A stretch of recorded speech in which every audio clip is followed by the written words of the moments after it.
Well, there you go. Welcome, everybody. SpeakuP Monday here, live from Tropical Nomad here in Bali, Indonesia. So as you know, tonight's show number 488. I say it every week is special, right? Because it is. But this week has a little bit more on top, which I'll get into in a moment. But tonight is about a very important topic, which, as many of you know, one of the main reasons why SpeakuP Monday was created, why I created it, what was coming through, was to 3 suicides that happened in the hospitality industry of 3 very well-known people, all men, all successful, and had all the trappings of success, yet in 1 year all of them took their own lives, right? And that impacted me deeply. So one of the pillars which SpeakuP Monday stands on: people inspire people, unity and diversity, entrepreneurship and social impact, of which mental health is a major pillar. So it's such a powerful, beautiful episode tonight because, you know, Yasmine and I met on Clubhouse. Sounds like you met where? At a Clubhouse? No, the app Clubhouse, which is basically it was iPhone at that time. And, you know, as you may know, Clubhouse is a vocal only app. So all you can hear, but you can't see anything, all you can hear is a person's voice, tone, sincerity, authenticity, and it's a frequency that is just beautiful. So there's about 5 or 10 of us that all kind of coalesced and supported one another. Robert N. Johnson, who is the vice president of Kraft, was one of them, who came to Bali and was on the show. Yasmine, who we're going to go into in a minute, is another one of those wonderful people, and tonight on the show with Ali as well, the husband. Can't wait. And there's also another one, Tasia Valenza, an Emmy Award-winning actress and the founder of To Give Great Voice, who is another beautiful human that will sometime make her way to Bali. So look, tonight is all about your wound is your purpose. So I'm going to take a little bit of time to introduce our guests. So starting with Yasmine, Dr. Yasmine Saad, visionary psychologist and editor's pick TEDx speaker, founder of Madison Psychological Services, creator of the Inner Message Approach. So we're going to go into what that means a bit later on. USA Today recognized visionary and Inc. 5000 founder. Dr. Yasmine Saad is an internationally acclaimed psychologist. Her TEDx reached 310,000 views in only 3 months. And she blends Eastern wisdom from 13 years of Qigong training with modern psychology. And there's a lot more, right? We're halfway through. She has spoken on global stages alongside icons like Deepak Chopra and has been featured in over 200 media outlets. Her inner message approach helps people just decode, let's say again, helps people decode thoughts and emotions to unlock their true potential. Okay? Now, woo, big breath, take it in, back up straight, let's go. Dr. Ali Khadivi, clinical and forensic psychologist, professor of psychiatry at Albert Einstein College of Medicine, chief psychologist at Madison Psychological Services, now with over 30 years of experience in clinical and forensic psychology. Dr. Khadivi has worked on high-stakes cases involving psychosis, violence, and criminal responsibility. He is also a co-author of Assessing Psychosis and is an expert in applying psychological insights to some of the most complex mental health challenges. So please, another round of applause for our guests. Woo. Now, they're almost going to speak. So 5 key takeaways from tonight: how your thoughts, emotions, and desires carry the blueprint and the essence of who you are. Number 2, why decoding your thoughts and emotions is the fastest way to break through.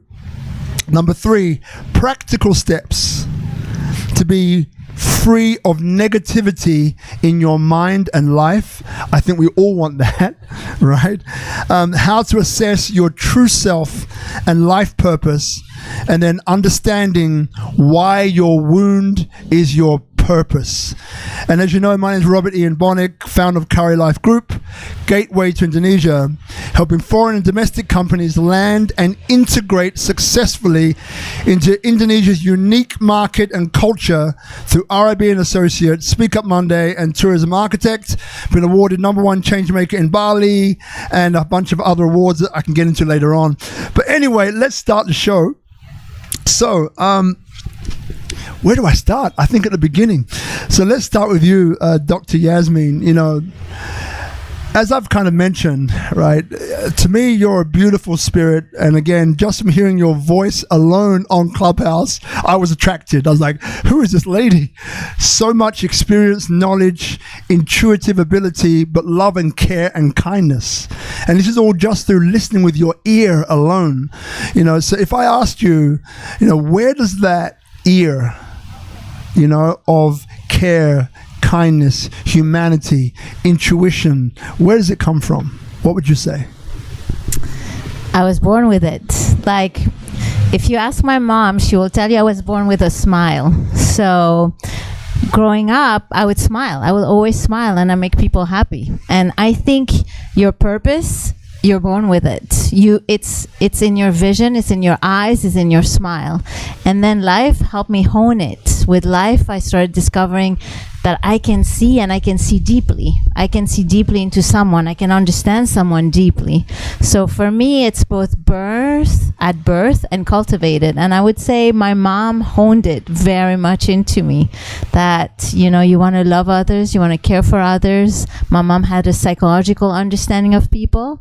So combine my smile, my mom's love of passion, wisdom, and then my dad was more of a perfectionist. You got to be the best. You got to be the best at what you do.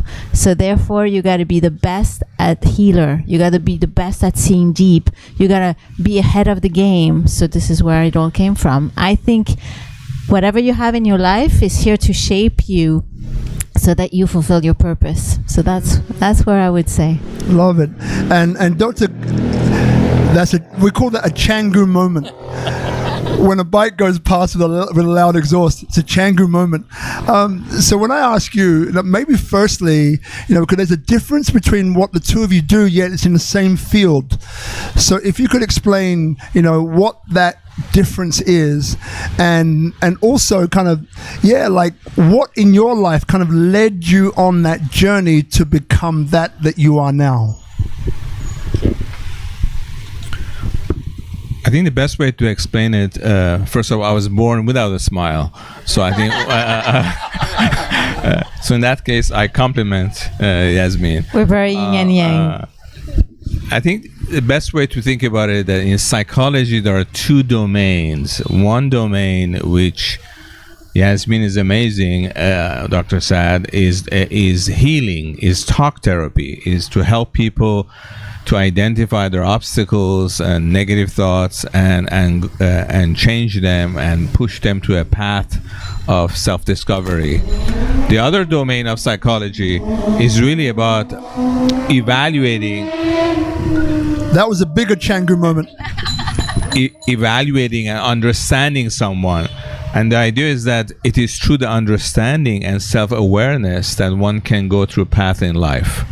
Whether you're a leader, whether you're a business person, whether you're in the field, any field, self-awareness, all the data shows self-awareness is the key element. So that domain of psychology really focuses on expanding self-awareness through really by talking, but also by administrating specialized instruments to identify and understand you deeper. So I would say that's probably the best distinguishing factor. Dr. Saad is a much more of a natural healer. I provide much more precise understanding of individual to themselves. Or as one of my professors said, my job is to introduce the person to themselves. And look, so some of the work that you do is with the court system, the legal system. Could you explain a little bit of background into that so people get another layer of insight? So unfortunately, as many of you know, people who with emotional, psychological difficulty unfortunately engage in illegal activity, criminal activity. And you can get hired to really educate the court or members of the jury to help them to understand the motivation of the person, why they engage in such a horrendous criminal activity. So just while you turn your head so beautifully, make sure the mic goes with you. Otherwise, we can't hear you. So the focus is really the same, is really to help the legal system understand psychologically what's going on with this person. And there are different kind of questions are asked of you. So if you specialize in evaluation, logically you end up doing some work for the court, because that's sort of a domain that where there are people interested in understanding what happened to that individual that engaged in such an act. Thank you.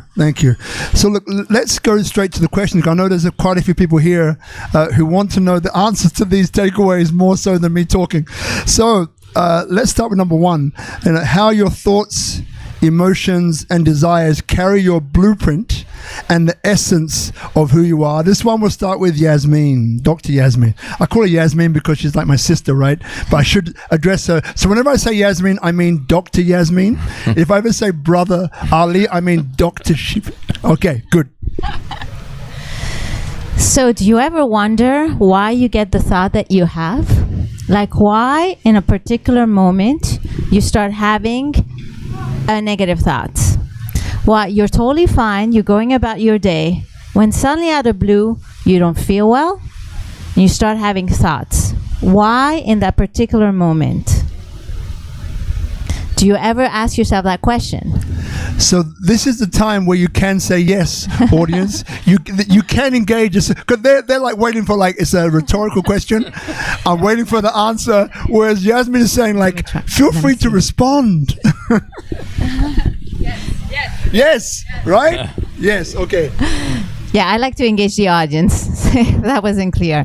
So basically, the idea is the moment and the time you get a negative thought means something. And I'll give you an example that happened to me, how I discover my inner message approach.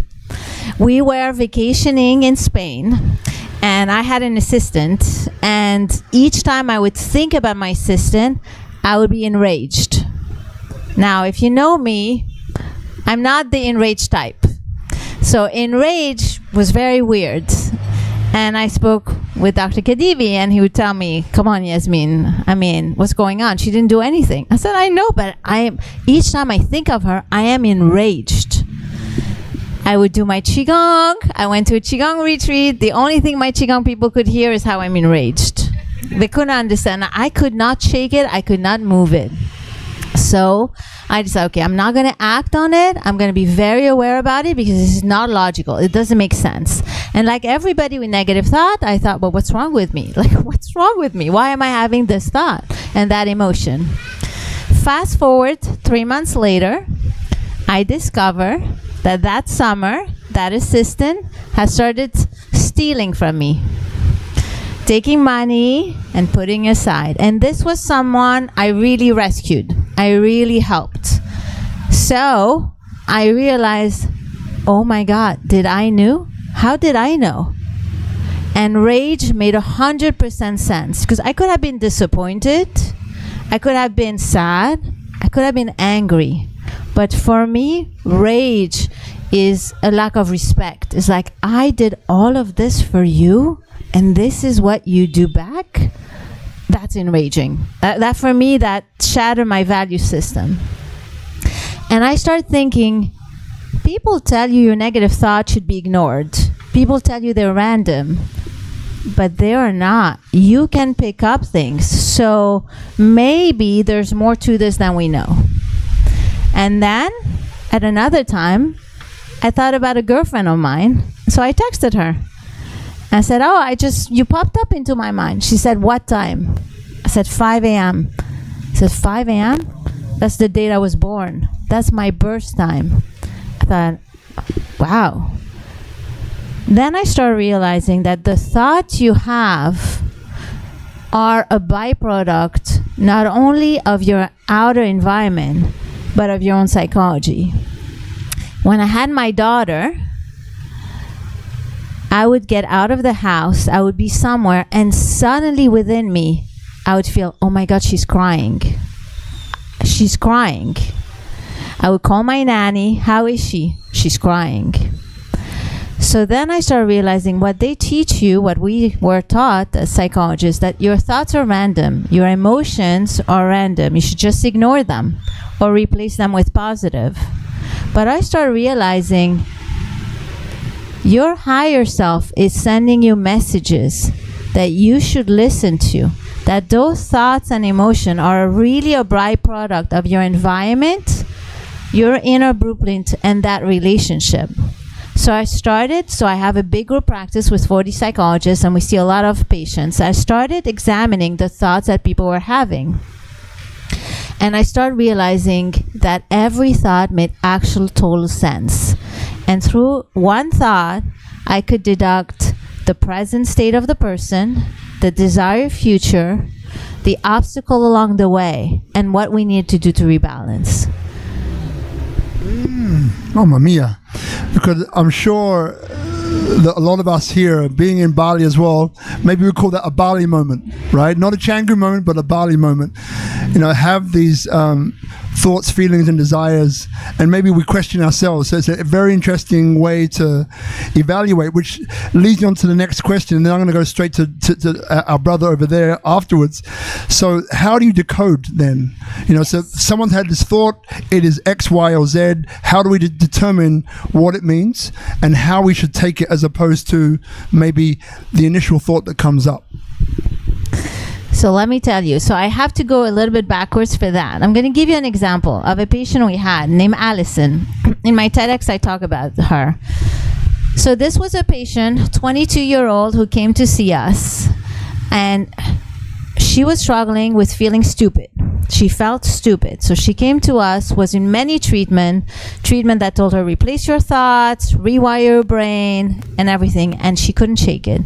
Her parents told her, stand in front of the mirror. Tell yourself you're smart until you believe it. That didn't work. Her friends told her, you're top of the class. You're the smartest girl in town. This is her invalid thought. Just ignore it. And now, not only she felt not good enough, but she felt something's wrong with me. Are they going to reject me? She couldn't shake that thought. So she came to us. So I believe that every thought is here to rebalance you, to signal something to you. The same way that my feeling of enraged towards my assistant was signaling to me, there's a danger here. So I looked, okay, maybe Allison knows something about her intelligence that I don't, because obviously she's book smart, but maybe there's something I don't know. So we asked her, okay, if in a perfect world, if you were intelligent, what would it look like? And for her, she said, being intelligent is reading people's thoughts and emotion. That means I'm sitting next to you and I should be able to understand what you're feeling. And she could not do that. So she was stupid. It made sense. So now what I know. I knew her present state, book smart. I know her desired future, emotionally smart. But what else do we know? She didn't come and tell me I'm book smart, but I want to be emotionally smart, right? She came and said I'm stupid.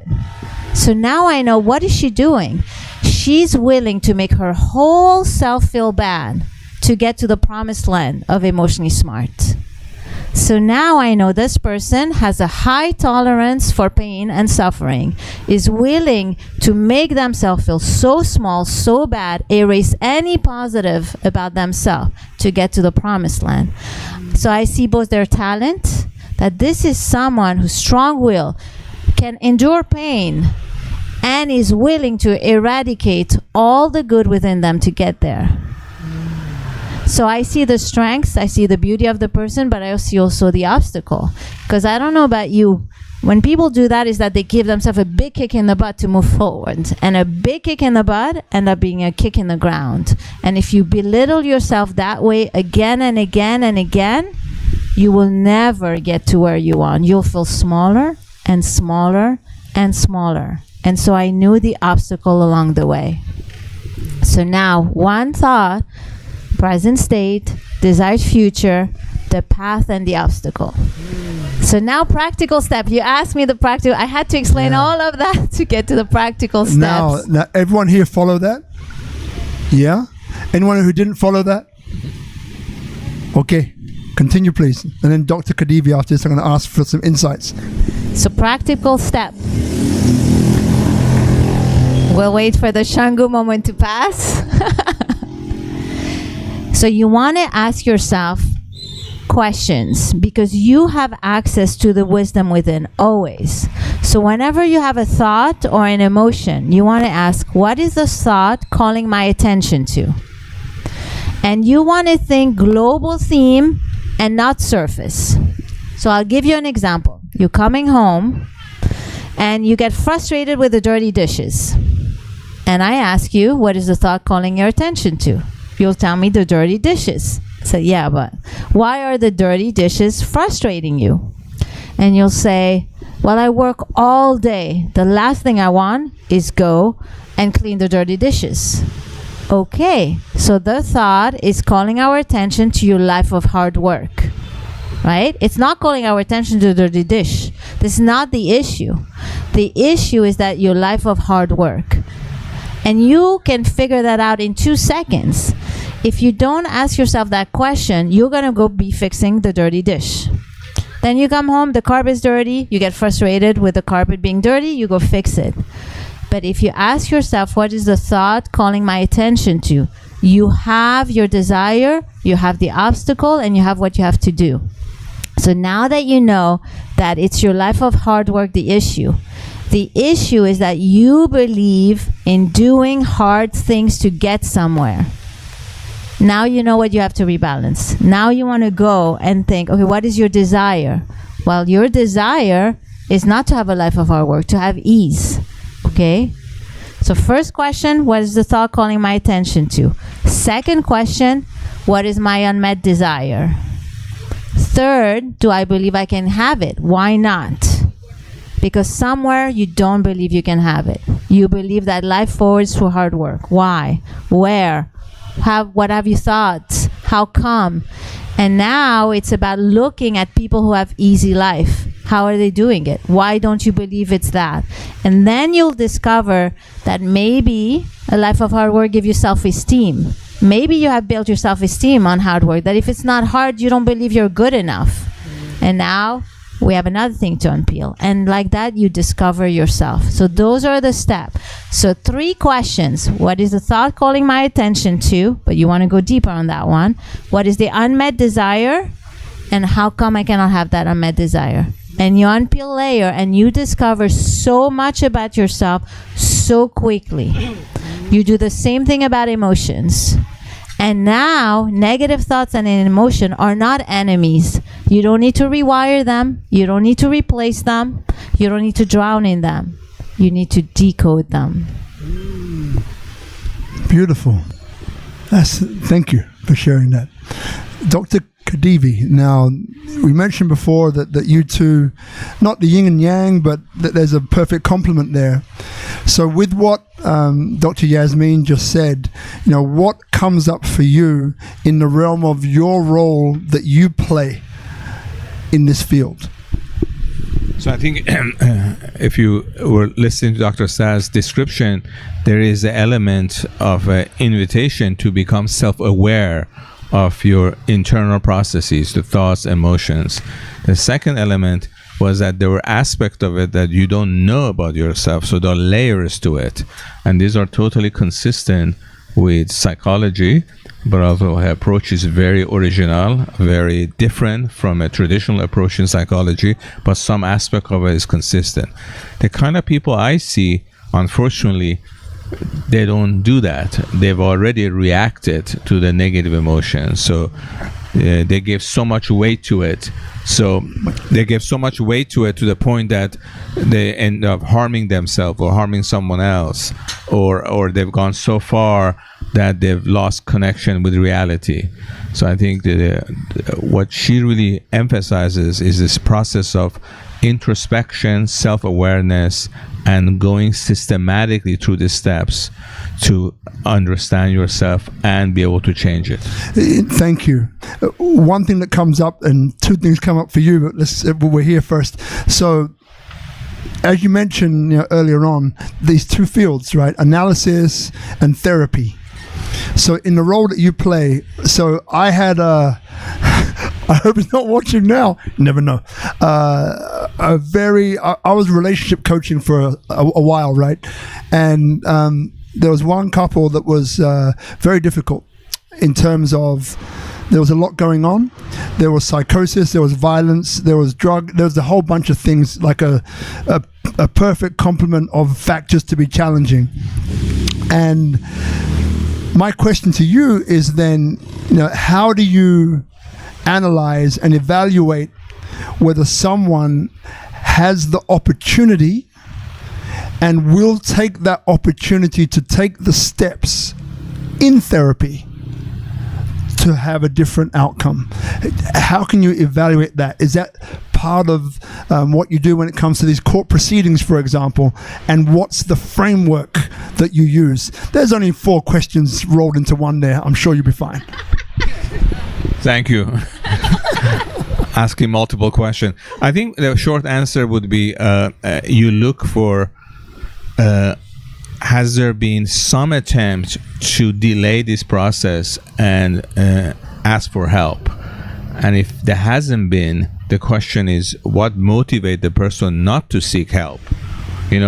If you and I have experienced some negative emotion, that degree, aggression or drugs or alcohol, the question is why not go get help?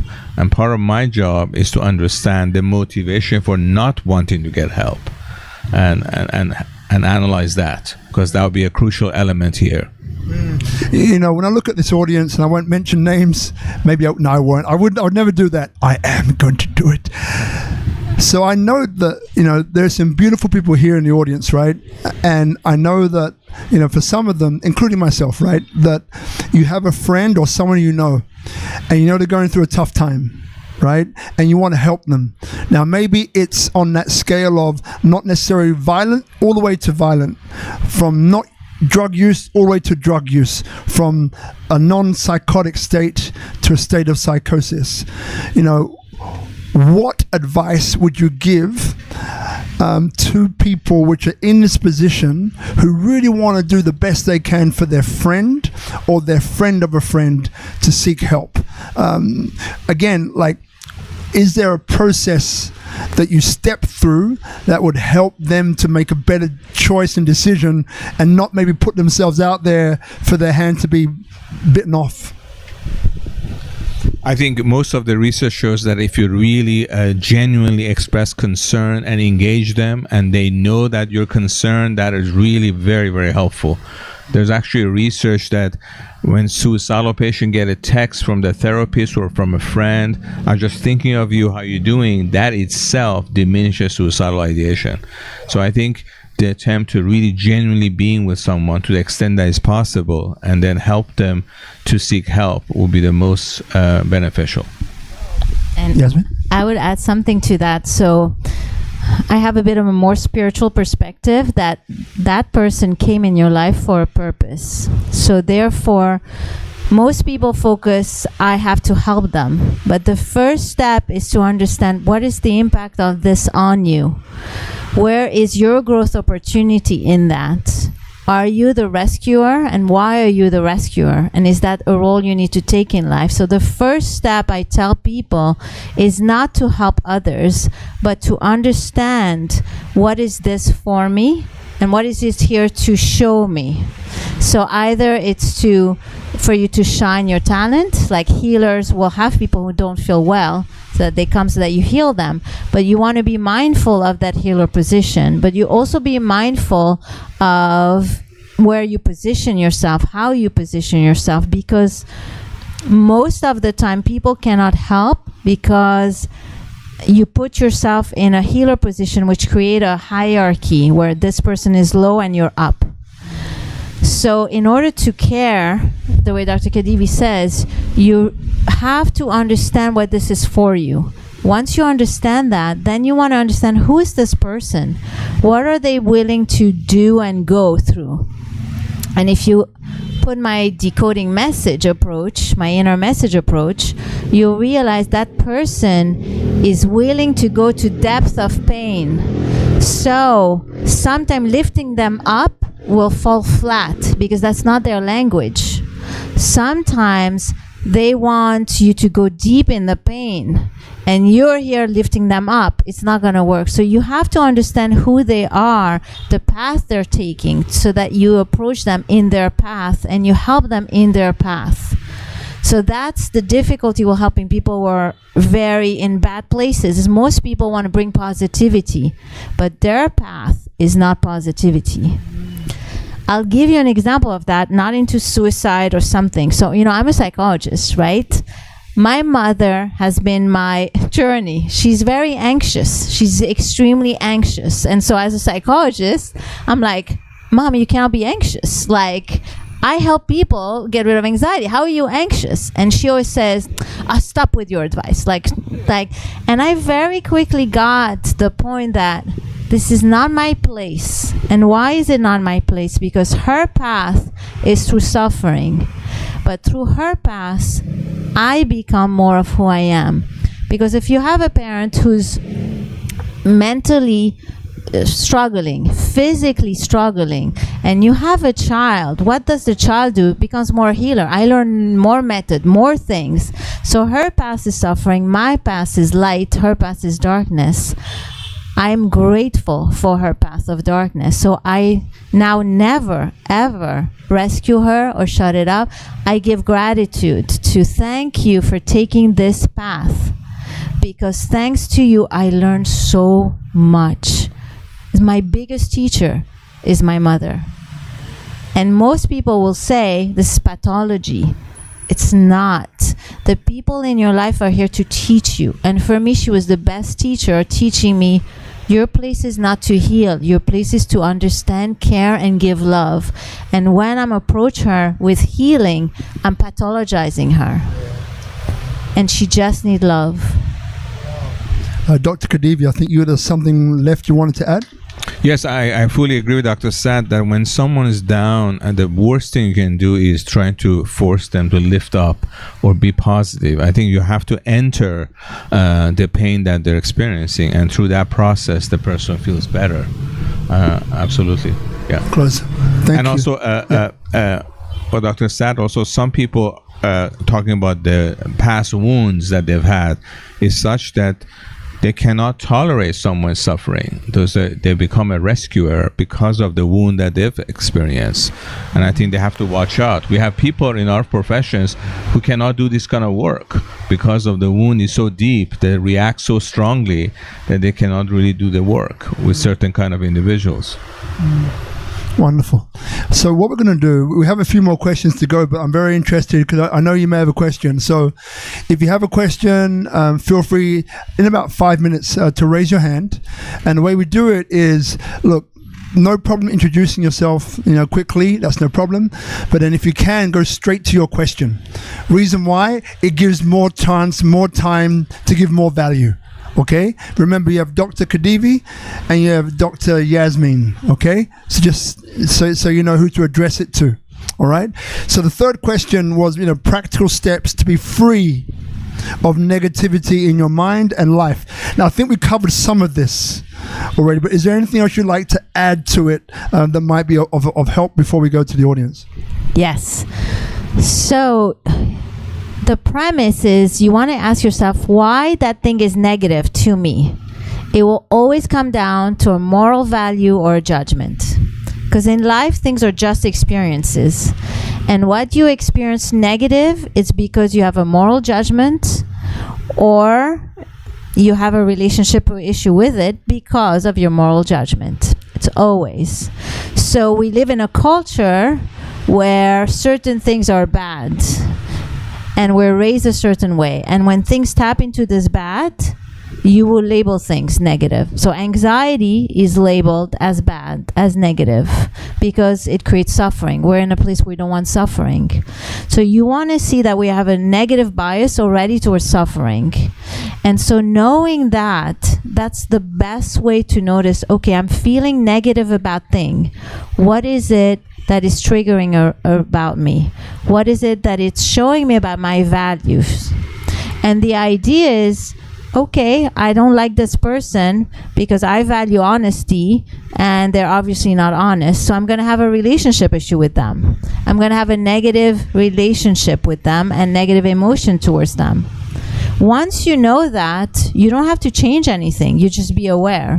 Now, if you want to have a positive relationship to that person, it's about how do you see this person as enlightening you, as bringing you wisdom, so you can care for them despite that.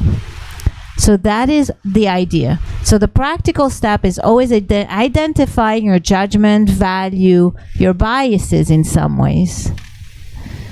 And then you decide how you want to handle it. Either you remain and you respect that those value, judgment, biases are here for your purpose. So if you are a healer, you will like purity, you will like harmony. So of course, you will have a relationship with this harmony. You enter a place, bad lighting, bad decor, you'll have a relationship with it, you know. So then it's about, okay, that's part of, you know, the counterbalance to me being a healer. It's okay. Or let me try to see how I can be fine with this environment. It's up to you afterwards. But that's the idea. To be free is to always recognize how this is a reflection of who you are at the core. And that frees you, because then it's no longer negative. It's just, you know, it reflects the gift that I have and the counterbalance to that gift. That's all that there is. Dr. Khadivi, you have something to add? I can sense. No, I totally agree. I would say, especially because a lot of questions were centered around their own path, how you discover your own path. I think same questions Dr. Saad asked, you can frame it slightly different, saying what motivates you, what obstacles you bring, and what prevents you to take action, and the same wrong, what makes you take action so quickly. And again, analyzing through these steps that Dr. Saad mentioned really helps you to decode those things and understand those questions for yourself. Thank you. So now we're about to start questions soon, and I can see your daughter saying, Dad, when you move your head to the right and look at Rob, take the microphone with you. Or maybe I'll just sit here, right? Beautiful. So look, for those of you just tuning in, episode 488 of SpeakuP Monday, tonight is about your wound being your purpose, and we'll get to that question at the end. So we're about to go to audience questions, but just want to mention Health Hub Bali. As you know, the first Monday of every month, we talk all things wellness, health, and medical. It's not the first Monday of every month tonight, but it's a special opportunity for a dear friend, dear friends, plural. And look, they had a very tight schedule, and so tonight is a night which I'm very, very happy about. So as you know, we have Dr. Yasmine Saad.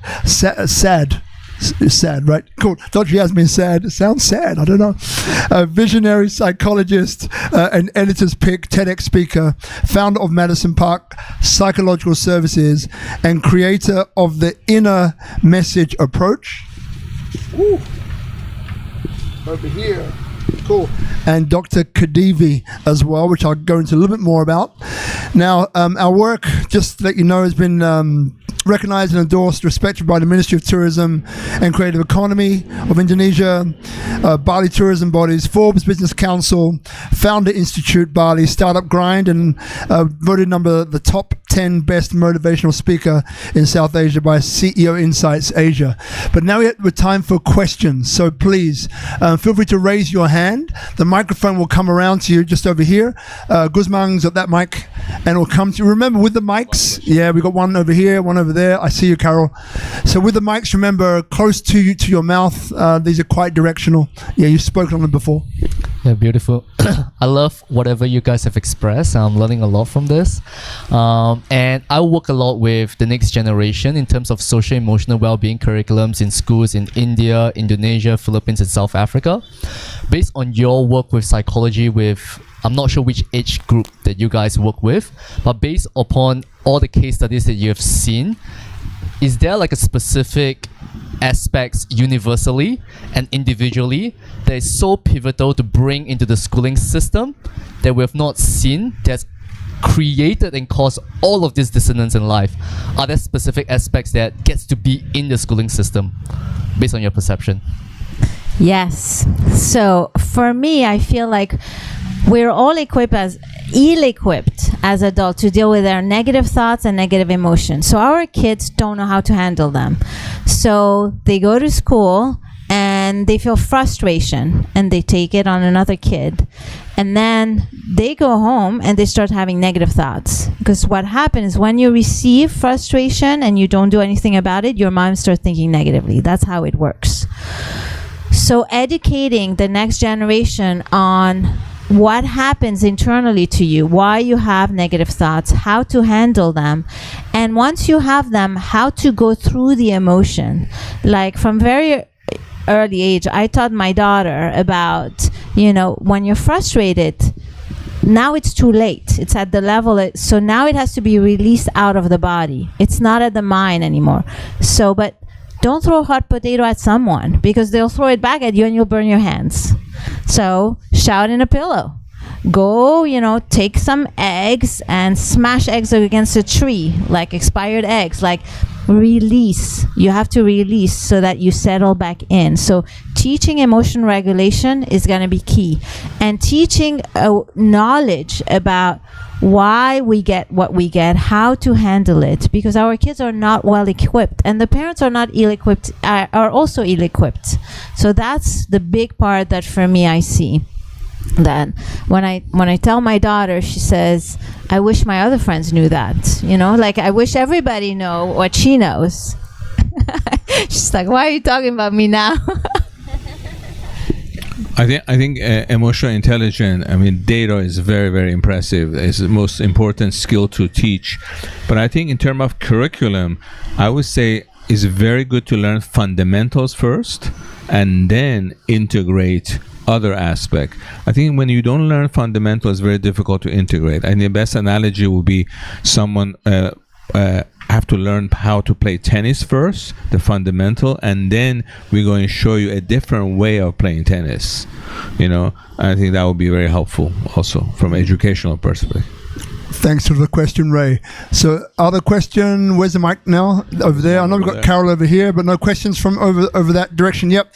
So, we'll do it one side at a time. So, just while the microphone is getting to Tangelina, I didn't give you, my brother, the proper. So, just a reminder, Dr. Ali Khadivi, clinical and forensic psychologist, professor of psychiatry at Albert Einstein College of Medicine, chief psychologist at Madison Park Psychological Services. So, Tangelina, over to you. Hi, I'm Tangelina, and can you hear me okay? Yes, when you put it nice and close to your mouth. Yes. So I've been looking into this whole dilemma of like the dopamine hijacking experience, and I feel like I come from a generation that's older than my own. I grew up really old-fashioned. And so, like, my experience is very different than my child's, right? And I'm wrestling with how to be with her in this world where, like, the screens are such a problematic addiction thing that's going on. And I'm wondering, like, in your practice, how do you address this problem of dopamine hijacking? I know that doing harder things, actually needing to push through something that's very difficult, actually re-ups your ability to produce dopamine. And so I'm just wondering if you have an approach that's really practical and day-to-day, something that we can use for that. Yes, we do. The first thing I want to say is everything has as much positive as negative. everything has as much positive as negative. So right now we're in a crisis where screens are addicting our children and are creating a lot of mental distress. But the reality is, with that, our kids are gonna need and will be able to manage their mind and their emotion much better than we ever needed to because of that adversity. So every adversity will bring you something. Everything brings you something. So our approach is, I always want to be aware as a parent of my bias. That right now I'm attributing negative to the screen and to my daughter's or child's ability to deal with it. So I want to be mindful of that because she's born in that generation, in that time, and biologically the genes have evolved, everything has evolved, that our children are actually much better equipped than we were. So maybe I am a little bit handicapping my child by not believing that she has the ability to deal with it. By saying that, now there is some concrete facts that screen are not good for you, right? So, but this is not my path, so I have to very much be aware of what I enter, because I don't know the future and I don't want to change the past. So what I actually did and what we do, we see what is the child, and if it's a child that's very sensitive and has the ability to get addicted, we put them in touch with who they are and their sensitivity, and we show them the negative benefit so that the child can get on board with it. So for example, if you have a child who is like wise and understand, you put them in front of screen and then you show them, wow, you're so irritable now. Okay, you remove the screen. You give them the screen again.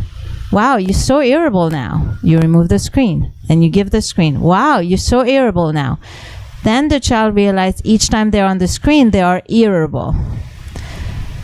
And then you say, because this happens, we have to balance this and we want to limit. So we take 30-minute screens, 30 minutes pause. But even though in doing that, you have to know that you inserted in the child's mind that screens are bad. And what you believe creates your reality. You have removed the ability of that child to heal themselves. You have associated this is bad and this is toxic. So you want to be extremely aware of what you do, how you do as a parent. So everything you do will have a positive and negative. The moment you limit, you make something toxic and negative. But we do need limits. Limits are good and they give structure. So the idea is you do your best given the child. But the key goes back to awareness. Awareness of where your mind is tilting. We're like a pendulum. Your mind tilted towards toxicity and negative. And remove the power. So how are you going to bring it back? So that's my attempt to answer your question. Hope that helps you. You know, that's the first time I've heard that challenge responded to in that way. Beautiful. Dr. Khadivi, is there anything you'd like to add? Remember, when you look at me, turn your head too, okay? I think from a scientific point of view, I think currently it's best not to give a smartphone to anybody below age 16 because the brain is actively developing. This is how I feel. I know. And also it's best for them not to look at the screen in the morning before going to school, because then it causes a crash. And then at night, late at night, especially if they have difficulty sleeping, look at screens. So there are things you could do to improve it. But again, going back to Dr. Saad, is also individual decision, and how you approach it is also can be very helpful. You know, just while we're on it, and again, kind of moving into the role that you play. So, and again, you've given us another yin-yang, well-balanced view, right, which is great. So people can take what they need to take. Question, has there been any cases, not mentioning the cases because I know you can't, but where screens or this type of media have created a response in someone that has caused a harmful outcome. And how are you able to turn that around if there's a way? I think most of the data suggests that watching violent videos does not cause you to become harmful individual. However, if you have harmful tendency, that doesn't help. But and we look at some Asian countries, especially in Japan, people watch videos constantly, and it's very much non-violent country than countries who don't watch it. So it's not really, there's no direct correspondence. But if an individual has already violent tendency, those things may instigate. And I think the thing you want to be aware is screens are not the root cause. Screens are the effect. So you want to look for the root cause. The root cause of the reason why people go towards screen is boredom. People are bored. They don't know how to play. They cannot be creative. They don't know how to entertain themselves. So children, if you think about our generation, we used to play. Now children don't know how to play, so they go on screen and they like the stimulation. But you also have to see that the future where we're going is fast. Screen triggering your brain to be fast. Those kids, it's a training for the brain to be fast, but it has negative consequences.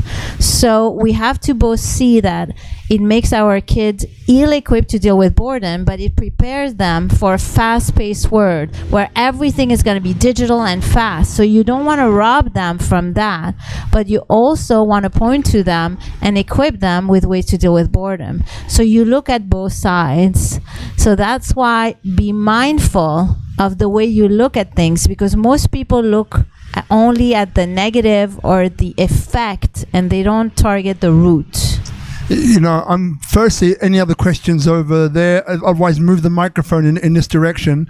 What I'm becoming very aware of is my own biases, because again, Marina and I, we have this as well, right? And I think that Tangelina is bringing up like a very current challenge that parents face. And yeah, you know, I missed, didn't see, didn't look, didn't find. Yeah, what is my bias? What is our bias, and how are we bringing that to this whole equation? So thank you very much. Carol, over to you. So we are on an island where people predominantly come to heal. Yes, we have the women who come to be light workers, and we have the men who many of them come to have a life that is very different to what they had before. We sadly call them Peter Pans. We call Bali the Peter Pan here. And I love the way, Dr. Saad, you cut through the BS in such a wonderful way. Yes, talking about how so many people who are in the healing profession don't have the courage to actually dig into the pain when it's the way that person heals. And I just also wanted to say that I work with men because those men hurt me, and that's the wound, and those men have become my muse. So, and I think we very often forget that the lessons that we learn are an inspiration. So thank you very much for that. As Robert said, we have a very yin and yang approach to things here. So since you've been able to cut through a lot of what I call spiritual BS, I would love you to tell me from an intuitive and more from a mental place how you define spirituality, what it is for you, and how it informs the way that you actually practice your purpose, your work. Beautiful question. So how do I define spirituality? So for me, it's very important to distinguish spirituality from religion, because a lot of people, you know, they want a spiritual person when they actually mean religious person. It's very different. So when I think of spirituality, I think of spirit, your own spirit, which is the essence of who you are. So I feel that, like, for example, my approach to psychology is very spiritual, because it's about connecting you. Oopsie. That was a spiritual experience. I feel better by it. So it's about connecting you to the essence of who you are, which means it's about connecting you to the essence of everything, because we are all related. So for me, spirituality is a connection with a global energy, global being, or higher self. So depending your level of spirituality, you will define it.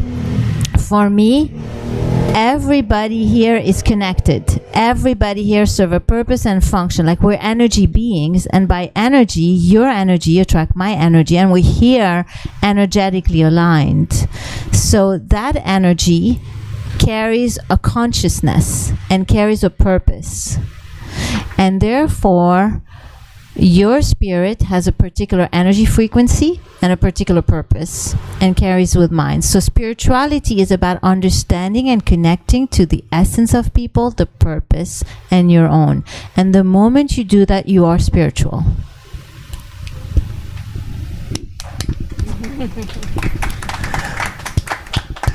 You know, there's a couple of times, right, where you just want to give a round of applause, but I've gone straight to the next question. Again, so what you're hearing now, go back to COVID times, Clubhouse, which again is a vocal-only app that was available on iPhone that then went to Android, and you have sensational people like this in a room that either you've created or you've joined, and you get to hear this again. I thought it was a really bright idea to do a show here, SpeakuP Monday with a live audience, then Tuesday morning 5 a.m, wake up after going to bed at 1 a.m. because too much energy, excitement from the show the night before, and doing SpeakuP Monday to the US market, but completely different show. I thought it was a great idea. After about a year and a half of sleep deprivation, this was not a smart idea, not by a long way. But having and listening to people like this in your sleep-deprived state, it's phenomenal. Because again, what you feel and what I suggest that a lot of people here feel, and with you, my brother, Dr. Khadivi, when you have people which are able to decode your thoughts in a way that is simple to understand and you can follow with practical insights to follow, for me, it's a master at work. In whatever sport or whichever arena it is, and all of us are masters at our own work in some way, shape or form. Maybe some of us haven't woken up to what our mastery is yet, right? So it's we're not done yet, but I just want to say that I'm getting a kick out of this, hearing you and seeing you, and this little one over here, hearing you, our youngest SpeakuP Monday member over here, seeing you and hearing you in person, and also creating an opportunity for other people here to see and hear you. So thank you for a great question. Now, Nice. Dr. Khadivi, would you like to have your response on that? If not, it's okay. Yeah. Me and spirituality. She wants a yin and a yang. I know, Carol. I try to shift it to someone else, but she's like, no. Dr. Khadivi. I think Dr. Saad has influenced me, and I've become more open to it. But I grew up in an atheist family, and there was no discussion of spirituality, and you had to tolerate that there's nothing out there. But because of Dr. Saad, I'm more open.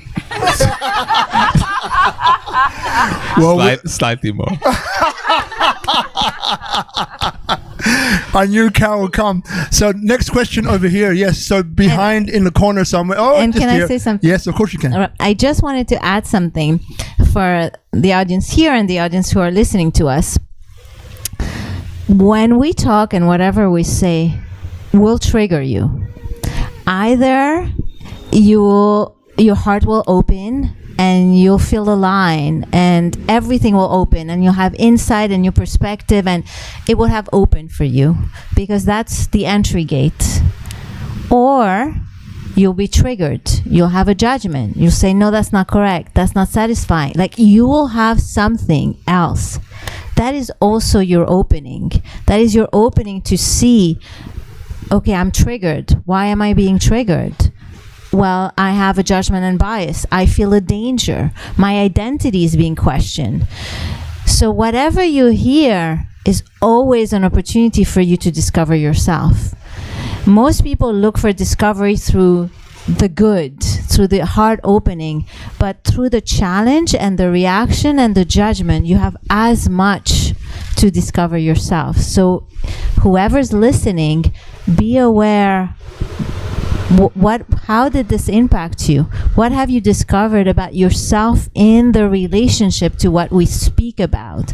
Because what we speak about will trigger something pivotal to you that is important for you to know about. I just wanted to say that. Thank you. So just over here, yeah. Hi. Actually, it's perfect that you said that, because it's somehow in a way resonates to that. When you were talking before how you were in rage, the one like you were like you don't know what happened. I want to ask, like, how did you navigate your way to find out how to get it? Because like for me, usually when someone triggers me, I'm like, okay, like I reflect and I figure out like, okay, that's coming from either a wound or it was like disrespect, or I did not get hurt by that person. But I went through a situation where a person just triggers me so much, and there's nothing that I've seen that they did wrong. It's just like when they come near me, their existence triggers me. It's like do not come near me. Like, and I don't know where that's coming from, and I want to understand. And usually I'm always like really reflective about it.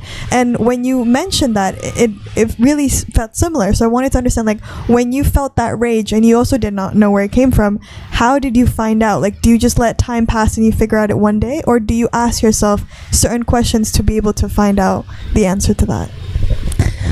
So you decode what's happening to you. What's happening to you is you have a strong negative reaction and you cannot make sense out of it. So of course the first instinct is to want to make sense, but you try and you cannot. So therefore it's to accept that life is presenting to you something negative that you have to deal with without the mind. So here it would be to understand that the place is not to make sense of it, is not to have logic understanding, but to know there's something I'm picking up, that there's a danger for me. Because whenever you have a negative, there's a danger. We're like species, like you are endangered. So there's something you're picking up. So you want to be aware and keep your ears and eyes and feeling open. What is the danger for me? And trust that you are protected, because what this is showing you is that you want to put thoughts into it to calm down. So it tells me a few things. You're not fully comfortable with having negative emotion. You're not fully comfortable with not knowing. And so therefore, those are the two growth opportunities about how can you walk blindly in life. And the only way it has faith and trust that you're protected. And so the way to deal with this is to have faith and trust that you're protected. This is how you actually will disarm this person too. Because maybe there's a danger, but you are fully protected. So it's about telling that to the mind and understand, because the mind is hyper activated at that point. It's like danger, danger, danger. Why? How come? And then it starts, and you start to think.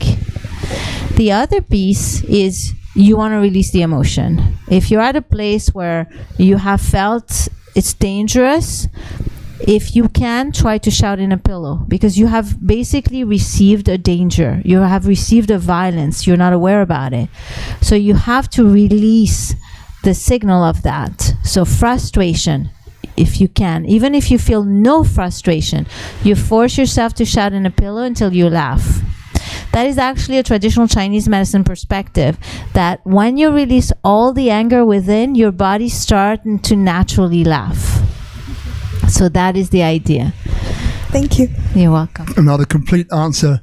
And look, so just while we take it back, there's just for those watching, so 488 episode, this is all about how your wound is your purpose. We're going to get to that question pretty soon, though you're getting lots of insights along the way. Now, there's 2 events coming up, and one of them will be a question coming up for both of you. So one, as you know, is this AI commerce event, the largest one in Bali, that will be, that is 16, 17, 18 of September. And the question will be about how does AI impact all of what we're talking about. That's coming later. And the other one is I Am Creation Summit, which I'm a speaker at, as you probably know. 30 of the world's top speakers coming to Bali, one place, one time, 19, 20, 21 of September at the Meru in Sanur. There's some information here about it, or just go I Am Creation Summit. It's a phenomenal opportunity. Now, Yasmine will be speaking, but she's not going to be here. We'd love to have you both, Mamma Mia, but maybe next time. So just watch out for those. Now, going back to the questions, which is the mic is over there somewhere. Okay. Oh, you got it. Hello, Steve. I think it's on. Is it on? Yes. Hi, I'm Sabina. I have a question for both of you. I was wondering, it sounds like your mission really is about transforming suffering into strength. And can you each name one inner strength or quality that often emerges unexpectedly from the wound itself, and what that has taught you about human potential? I just want to say one thing, and I leave it to Dr. Khadivi. The mission is not about transforming suffering into strength. The thought of transforming suffering into strength implies that suffering is negative and strength is positive. That's why it's not. The idea is to neutralize concepts. The idea is to rebalance. The idea is to create a state of inner peace and harmony in people by helping everybody understand that everything is just an experience without positive and negative, and that it's our mind based on our own blueprint that qualifies it. So like non-duality, moving towards non-duality. Exactly. Non-duality, that's the key. And you move towards non-duality by showing the other side of the coin. Yes. So that is the goal. And to show that everything is about helping you get into a state of harmony and grace, whether it be positive or negative. But the positive and negative are signal about who you are. Because if take a child who's loving and caring towards the mother, and the mother is so pushing away, that would be a negative experience. Take another child, sibling, who's like confrontation, likes to fight, express themselves to fighting, and the mom is rejecting. They will take that as an opportunity to do a fist fight. It will bring them to life. So experiences in life are more filtered to who we are and our purpose and goal. So that was more. So, but I'll go back to your question, and I'll let Ali and Dr. Khadivi answer it. But I wanted to clarify this because the premise is not what I'm trying to convey. I see. Thank you. Dr. Khadivi. I think in my experience, people who overcome deep wounds and trauma, the feature you will see is resiliency. They become much more resilient to future trauma, and that is a fantastic adaptation. Without judgment, just that they become more resilient. I think that's what I've seen. Okay. And I'll give you a concrete example, and we all have it in our life, that whatever you go through is actually a training for your future. So I grew up with the bombs in Lebanon as a small child, feeling my mother's anxiety, feeling the earthquake, actually feeling death, the fear of death in people. And then I moved to Paris, grew up there, moved to New York, and I always wonder, like, why life put me in this place and time? Like, how come? Like, I could be born anywhere in the world. Why this? The same way I ask myself, why this thought? Why this? When 9/11 happened, I was extremely cool, to the point that I thought, is there something wrong with me? And it came to me that if you go through bombs, earthquake as a child, as an adult and as a psychologist, you can heal anybody's anxiety because it's so minimal compared to what you've been through and worked through. So everything all of us have been through, worked through, has prepared us for our future. So, and it prepares you along the way that you're meant to be. So some of us have digested a lot of violence and we're not yet equipped to deal with it, but that's the path forward. So it's like training. Unfortunately, it's like muscle training. You put effort to it, then you become strong. Life is the same way. If you are to create a psychologist to heal all kinds of anxiety, well, you make them go through it, and then it's very easy to sit with someone who's in terror because you can contain that emotion.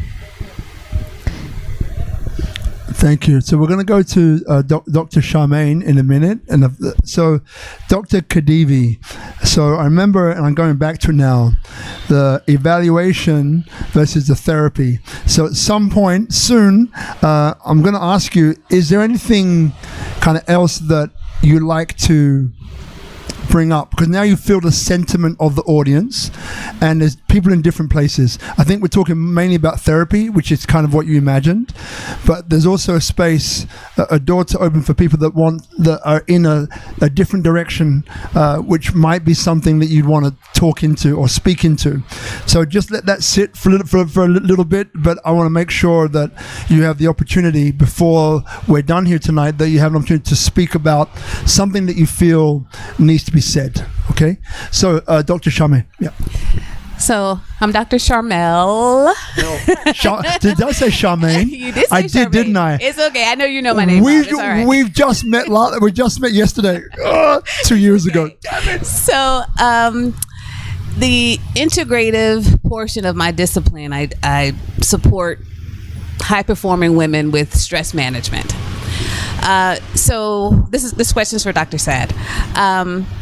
How would you apply the inner message to a woman who has created an entire life, career, and representative as a protective mechanism for unaddressed trauma, but now feels trapped in that very life that she created? Beautiful question. Thank you. So I always approach things as okay. A woman will come to me like this, and she will label what she has built as negative, usually, because at that point she doesn't want this anymore.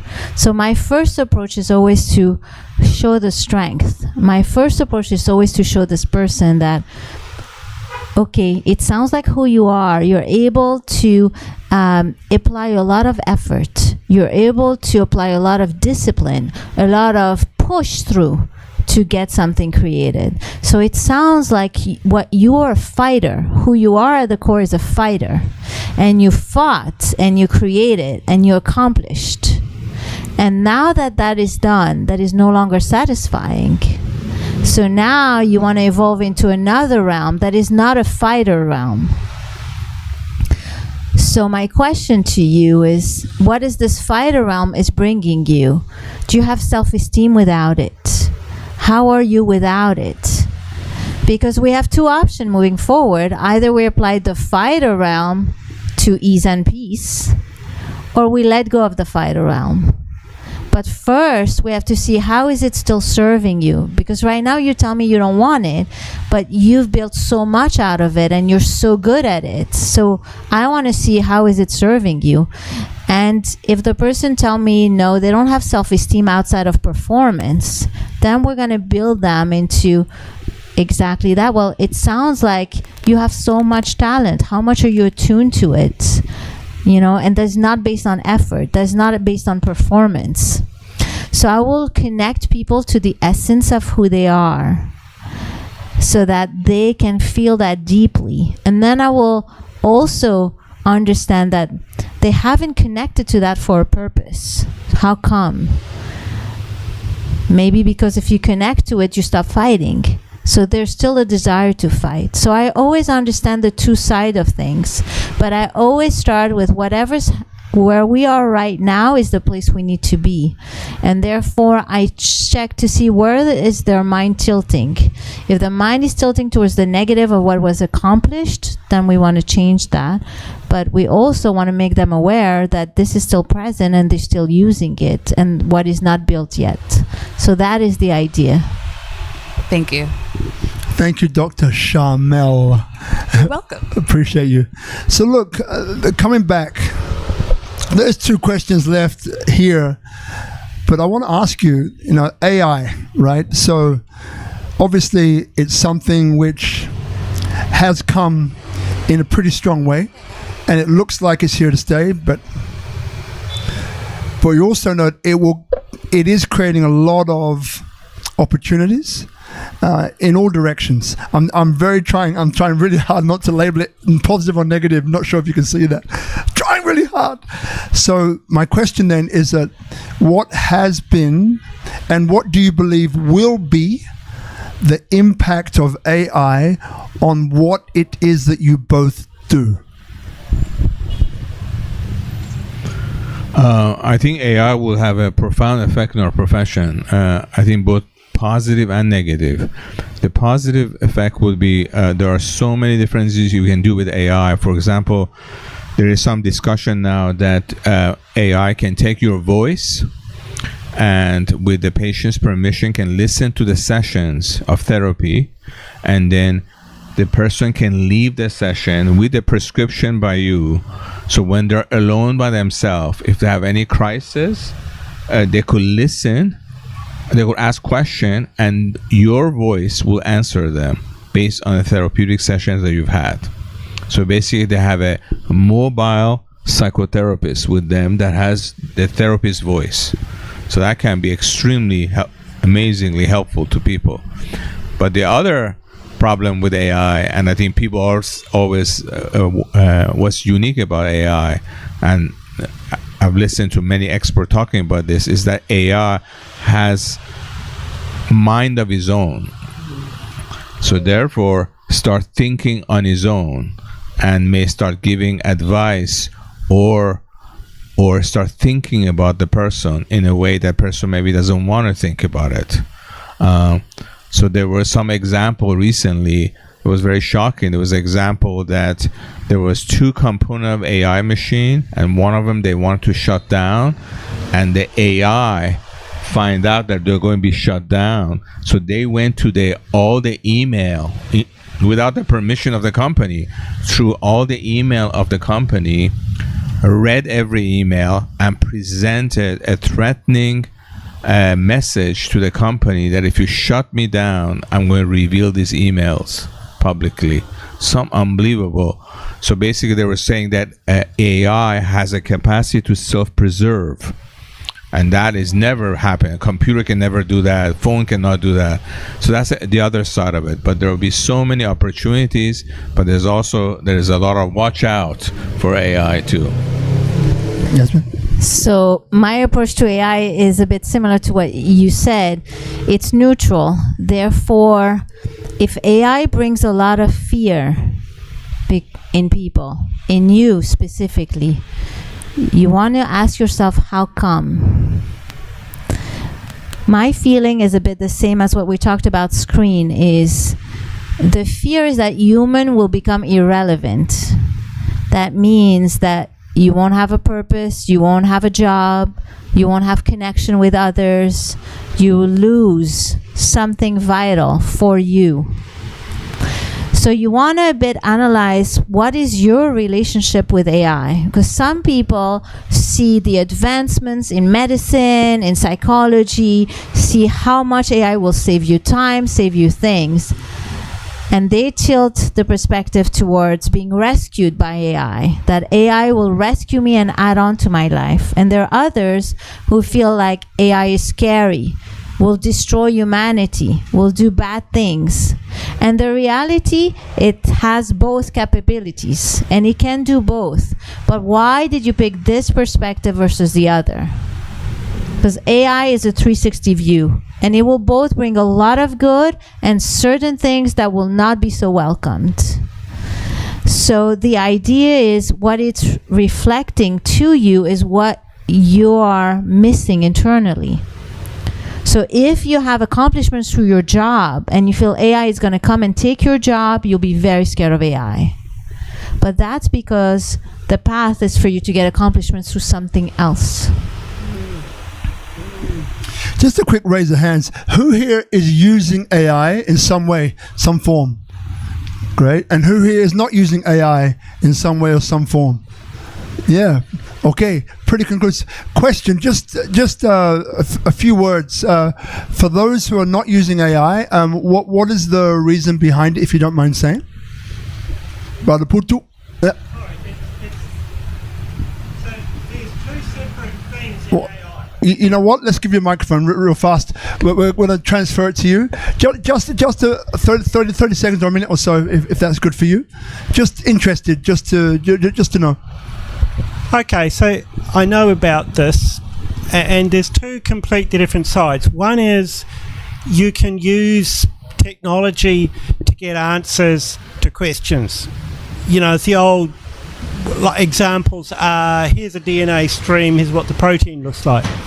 And the other one is what most people see of AI, which is basically when you put into a question, it comes up with an answer, which is basically just all the text that it's dredged out of things and put them in line. And quite frankly, most of the time the answers don't help. They're useless, or they're completely and utterly wrong. Okay. And that is because there are two separate things. One is specialised, picking up information, a huge amount of data, finding stuff out of it, and the other one is a spell check system that produces garbage. Yeah. And we don't know that it's producing garbage until you actually... The problem with testing something is that you have to ask an insane question to find out whether it's true. Oh, nobody does that. We don't do that. Yeah, we keep it middle of the road. Thank you. Could you mind passing that forward just over here? Putu, is there anything you... I know you don't want to speak on the mic. Give it to your daughter. She can explain it for you.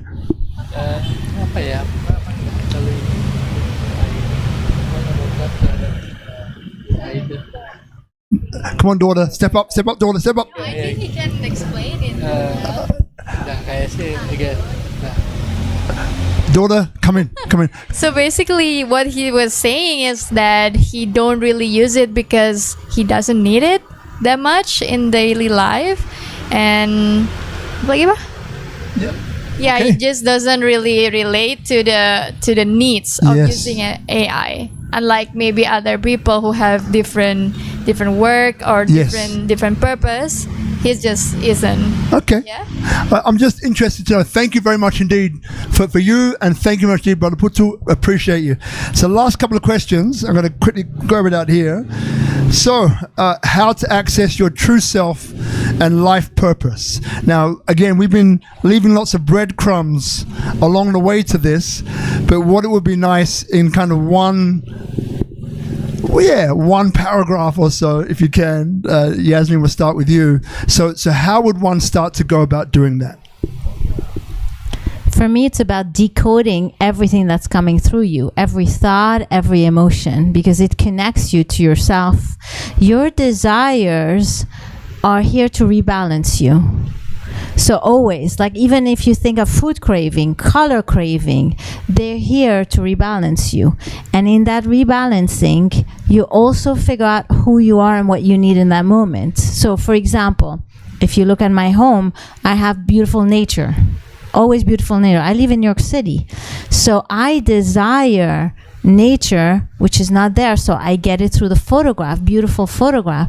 Now, what does it mean about me and who I am? Because you will say, okay, that's your desire. And then what? Well, what does it mean? What does nature has? Nature has a lot of harmony in it. It's very harmonious. When I look at a painting, the desire I want is a feeling of I feel good inside. And that feeling of I feel good inside is a feeling of perfect harmony, perfect balance. So if you can analyze your desire to really understand who you are and what you want, you understand your purpose. So from there, I love harmony. So what do? I create a group practice with psychologists from all walks of life, all religion, all types of therapy. I create healing spaces with 5 elements. That's who I am. Like, I like to create harmony. Now, you're not surprised that I have an inner message approach that is here to create neutrality, right? State of, like, everything is, and you can analyze what you have around you in your life. Analyze your favorite object around you. Analyze the people who you like, and you'll understand who you are. You'll understand, oh, I love this person because they're warm. Okay, so what is warmth? Love. Okay, so it sounds like you're someone who love is important. You want to create love. You like that. For some other people, they like intellectual stimulation. They like to be intellectually stimulating, and therefore what they like is to be alive through the mind. So you discover who you are, your path, through decoding everything around you. Doctor, so now for you, feel free to add to that. But also remember, earlier on, I did mention to you, if there's anything that you feel you would like to bring in, feel free also. Actually, I'm going to give an example of the doctors, gave a wonderful example of the person who's puts this kind of defensive kind of presentation of themselves. So if you look at it from our angle, kind of from evaluating, from assessment perspective, one could completely do a leadership evaluation of that person, and our specialized instrument for that would tell us the following about the person. It would tell us how her approach impacting perception of others of her leadership. They can tell us about her values. They can tell you about how it's impacting her judgment. They can tell us how the person will function under stress. And all of that also gives us a guideline for a coach, how to coach her to help her to come out of that. So just to give you a little bit different angle, so that would be the advantage of an assessment for that person. And there are specialized assessment for men and women who are in leadership position. But going back on this question is similar, is that decoding is a way of self-discovering, is to identifying what these messages are. So ability to look at yourself really helps you, capacity, but more importantly, there's assumption here, I don't know everything about myself. I need to really peel layers. And this assumption is embedded in this method and is embedded in our method. If you know everything about yourself, then just have a conversation and just do whatever you want to do. But there is assumption that I don't know everything about myself. And that process of self-discovery is very uplifting and can be so productive. Beautiful. So as we come towards the end of this, now, for me personally, it's been an absolute pleasure, right? Again, meeting on Clubhouse, like just the voice alone, to again, having you here in Bali. Ooh, it's an honor and it's a gift and it's a blessing. Your daughter is amazing also. And look, so a round of applause for her daughter, for their daughter, please. Mamma mia. Now, I was told a story earlier on about their daughter, which I'll allow one of you to share if you want to, because it's your daughter, it's your permission, which I'd love you to share, but it's up to you, and this gives you like some understanding of how this family operate, which I think is phenomenal. That's one. Number two is I want to thank everyone here for coming. Remember, right, in this audience, you heard people speak before. There are people that you may want to connect with, right? And again, so often it happens that after the show, 2 hours, people are still talking with each other, right? Because they hear something about each other, and it's like, you know what? I want to explore that deeper, and it's a fantastic thing, and that's why it's so important that if you're here in Bali, come in person. Don't just watch it. Watching it online is good, better is coming in person, and best is when you're here staying and speaking after to the other people in the audience that have caught your attention, right? And this whole thing about inspiration is caught, not taught, keeps ringing in my ear. Richard Harrington, you remember him? So thank you, brother Guzman. Round of applause, please, for Guzman here, Tropical Nomad, one man, doing everything, it feels like. Thank you again. But we're going to give you another round of applause. But thank you again, for our wonderful guest all the way from the US. Mamma mia! Woo. And the last / penultimate question, because I think there's going to be another one. So we've spoken about, why your wound is your purpose, but understanding why your wound is your purpose is probably the last question that maybe carries the most significance for people. So if I would ask you both, how would you respond to that question? And again, lots of breadcrumbs have been left along this journey, and I've deliberately left that till last because quite a few people here would have caught the inspiration on the way through of what's important to them, but still would love you to kind of summarize that piece for us, please, in your own words. Yeah. So as human beings, we always want to get in a state of balance. And so whatever we have perceived as wounding us, we will want to rebalance that. We don't want to stay with anything negative. We all want to evolve all the time. And so we'll have a natural inclination to transform our wounds. And that's where suffering happens, because a lot of people cannot transform their wounds and they're left with a negative and they spiral because everything within you is coming to transform it, to rebalance it. And the people who are happy and successful are the people who have neutralized it by making it their purpose. So for example, if you grew up poor and that was your wound, you didn't have money to eat, you didn't have anything, you will want to rebalance that. You will want to create a life where there's abundance, and that will be your fuel. And that wound, that money wound, will become purposeful for you. It will become your purpose to make money. Now what will happen is in that journey you'll discover yourself, and you will discover a higher purpose, a more truer purpose to who you are. But your wound would have created the first purpose, because we all have more than just one purpose. So that's who we are, and that's why people struggle when they cannot transform their negative. But when they do, there's a feeling of overcoming, there's a feeling of becoming, and there's a feeling of peace. But then it never stops. You arrive there, you achieve wealth, and now it's like, okay, it's no longer satisfying. You have another wound. Maybe you don't have emotional wealth. Maybe you don't have interpersonal wealth. So now that wound becomes your next, and your next, and your next. And a human being, this is how we evolve. And this is how your wound becomes your purpose. I have a story to share and one last question, but Dr. Khadivi, is there anything you'd like to add or share? I mean, I fully agree with what Dr. Saad says. I think that what I'm adding is that the experience of the wound is the person experiences differently. They take on the wound from their own personality.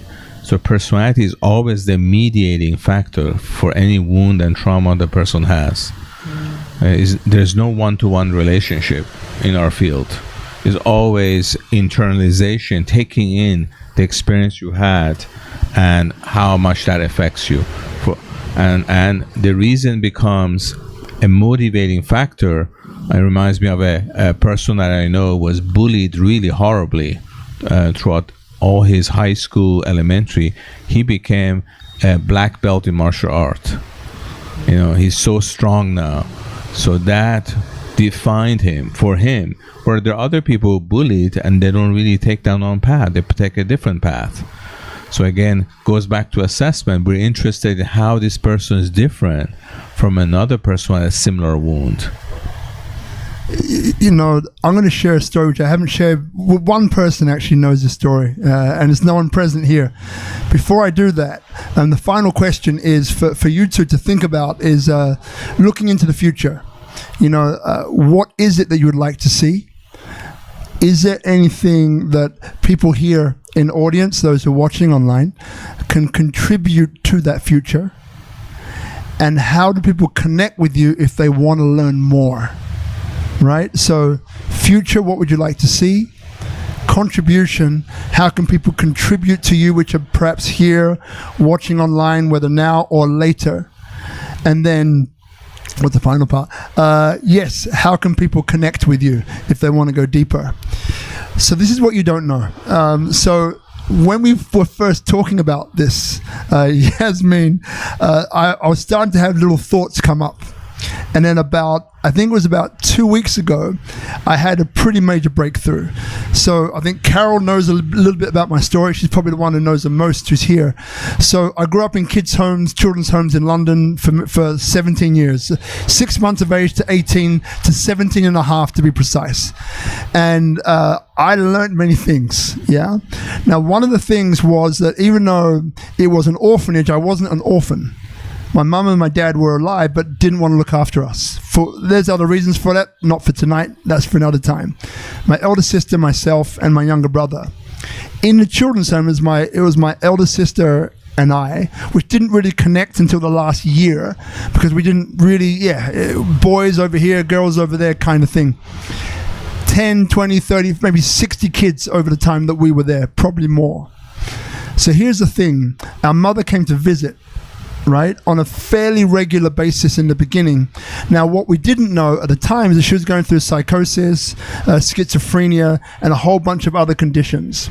By this time, my mother and my father had split up, right? And the last time that he saw her, she had a carving knife to his throat, right? And the words were said, but you get the idea. So I was forever ashamed of my mum. Right, which I feel terrible about. Now I'm passing, but I felt ashamed. And when she came to visit us, I didn't really want a bar of her. I was like embarrassed or something. And there's more to it than that, but that's enough to get the idea. So here's a breakthrough. So what I realized, about 2 weeks ago, and it was after I knew that this was coming up, was that one of the things that she said that I really didn't appreciate was she said, I want us to be a family again, right? But we were never a family in my head, because at the age of 6 months, I was already in a children's home. My sister 1.5 with me. There was no one else in our full blood family. So I just brushed it, but then I realized that the wound was being ashamed of my mum, which obviously is one finger pointing at her, 3 fingers pointing back at me. The second part was when she said, I just want us to be a family again, it hit me. I suddenly realized that one of the biggest driving forces in my life is this, bringing people together. For the last, as long as I can remember, 2,000 plus events, over 2 million people in person is what has happened over these years. And as you notice, I call everyone brother and sister. It's like it's so obvious, but I missed it, and it was staring me right in the face. But again, through knowing that this was coming, it just began to move my awareness. It was also a lady called Renee, if you're watching, we had a conversation as well about being blocked financially with money in one area. Her clients, often it was a relationship with a parent that was causing the energy not to flow, which was represented by the blocking of money. So it was 2 weeks ago, it was a big week. And since then, so much has shifted, which I'll explain another time. But again, that's my gift from you to me. And I just want to, I didn't get a chance to tell you both on this day, but I'm telling you now online. Thank you so much. Really, really appreciate it. Yeah, thank you. Thank you. That was beautiful. Thank you. And I love my mum now, by the way. I love her. I love you, Mum. She's passed away, by the way. But wherever she is, she knows how much I love her, right? Oh, so last question had 3 parts to it. I'm known for asking 3 questions in one, as Carol would tell you. So the number 1 question was future. What do you see? The second part to that question was about contribution. How can people here, watching now or online, how can they contribute to that future? And the third part was how can people connect with you if they want to go deeper? Now, usually I'd say ladies before gentlemen, but I think in this case, I think we might end with Yasmine, if that's okay with you. So we'll start with you then. Yeah. So the future, I think the future would be a combination of what I'm doing, continuing expanding on it, but I also see the AI being a factor in my profession. There has been a lot of discussions, a lot of different programs, how to input psychological data into AI system and really try to really integrate and understand with the help of AI. So I think in future, it's very hard for me to imagine that AI will not play a place in my field. Not so much in the legal domain, but certainly in the clinical domain. Right. And how can people contribute to that future? To contribute to people, I think, is a technical future. So I think people who are interested in that domain, they can sort of learn more about it, become engaged with it. There are many resources available. I'd be happy to share with them. So I think that would be the best way. But it's a kind of a very niche domain that if you're interested, you can sort of pursue it both in a coaching as well as in psychology. And how can people connect with you? They're welcome to email me. I can share my email via you, and that's the best way to contact with me. I'd be happy to help.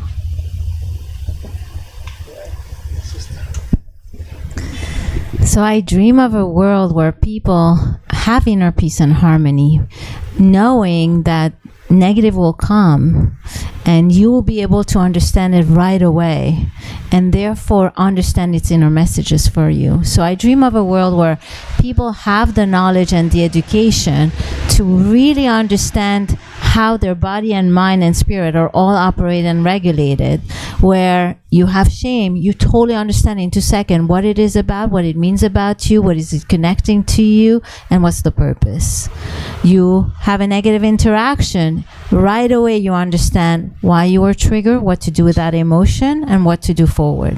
Like, I dream of a world where people are aware, so aware that they have clarity and purpose, and where there's love at the end of the day, because you see everything as love coming your way, because everything is love coming your way if you can see it.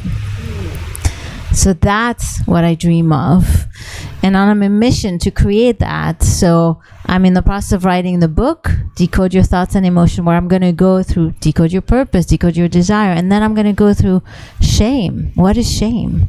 Depression, anxiety, guilt, perfectionism, eating disorder, all of it. What is it? Because right now it's all pathologized, but shame is to realign you with your moral value, is to show you who you are. And if you can decode it, you understand who you are and connect to you. It's never is about the other.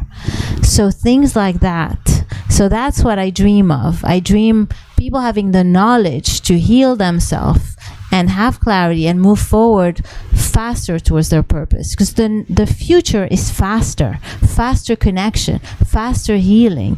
Everything is going to go faster. So that's the idea. Now, how can you help me with that vision? Well, if you have any places where I could speak, do workshop, I do that in 3 segments. I do that for health coaches. I do that in leadership, for leadership, and I do that for lay people. So I come and I do a workshop, or I do a talk or a presentation or something. The idea is to spread the message, and I want to create a TV show about it where people come, ask me a question, I answer it, educate the public. Like, the idea is that's the future, that's the purpose.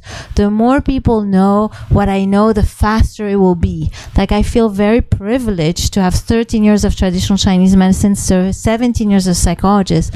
So I have so much knowledge, and if every single person had what I have, imagine their children, imagine their relationship. Like, you saw here my husband, right? Who would think this is my husband, right? We're so yin and yang, right? But we're extremely happy for 20 years. So people who tell you the person who you have to be with has to be same as you, absolutely no. There's no reason.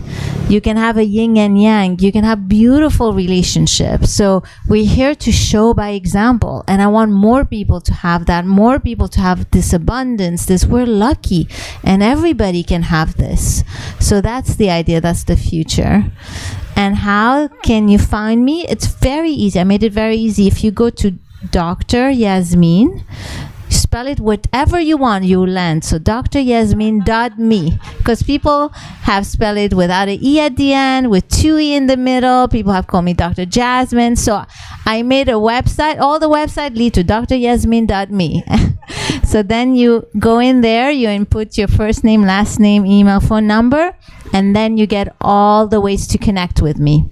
And you'll be notified when I do workshop, lectures, or anything. So dryasmine.me. Very easy, simple. Dr. Khadivi, Dr. Yasmine, thank you so much. Round of applause, everybody. See you next week.